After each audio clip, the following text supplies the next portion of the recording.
একটি গ্রামে স্কুল আছে, দোকান আছে, ঘরবাড়ি আছে, মাঠে বাচ্চারা খেলছে। হঠাৎ কয়েক বছরের ব্যবধানে সেগুলো একে একে সমুদ্রের তলায় হারিয়ে যাচ্ছে।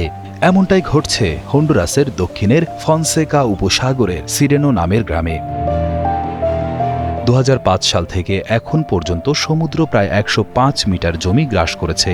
এই দূরত্বটা প্রায় একটা বড় ফুটবল মাঠের দৈর্ঘ্যের সমান। অর্থাৎ যে মাঠে আগে শিশুরা খেলতো সেখানে আজ শুধু সমুদ্রের ঢেউ আছড়ে পড়ছে।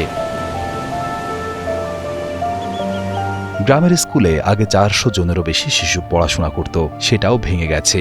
হোটেল, দোকানপাট, এমনকি বড় বড় ভবন সবকিছুই সমুদ্র গিলে ফেলেছে।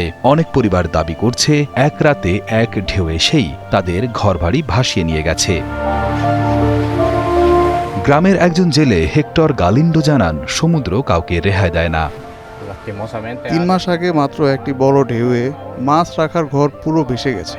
এখন তো আর নতুন করে ঘর বানানোর জমিও নেই। আমার গুদামে আর কিছুই অবশিষ্ট নেই।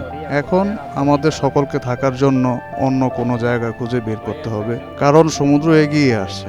সমস্যা হলো আমাদের স্থানান্তর করার জন্য আর কোনো জমি অবশিষ্ট নেই। এখানকার মানুষের জীবিকা ছিল মাছ ধরা আর পর্যটন, কিন্তু সমুদ্র ভাঙন আর ঝড় বৃষ্টির কারণে মাছও কমে গেছে, পর্যটকেরাও আর আসে না। আগে যেসব ম্যানগ্রোভ বন ছিল, যেখানে মাছেরা লুকাতো আর বড় হতো, সেগুলো নষ্ট হয়ে গেছে। ফলে শার্ক, সোল্ডফিশ বা ডলফিনের মতো বড় মাছও আর ধরা পড়ে না।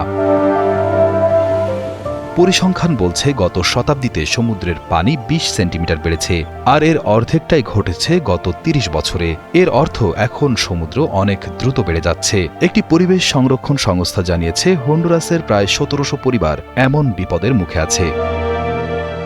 শুধু সিরেনো নয়, আরও অনেক গ্রাম ধীরে ধীরে হারিয়ে যাচ্ছে।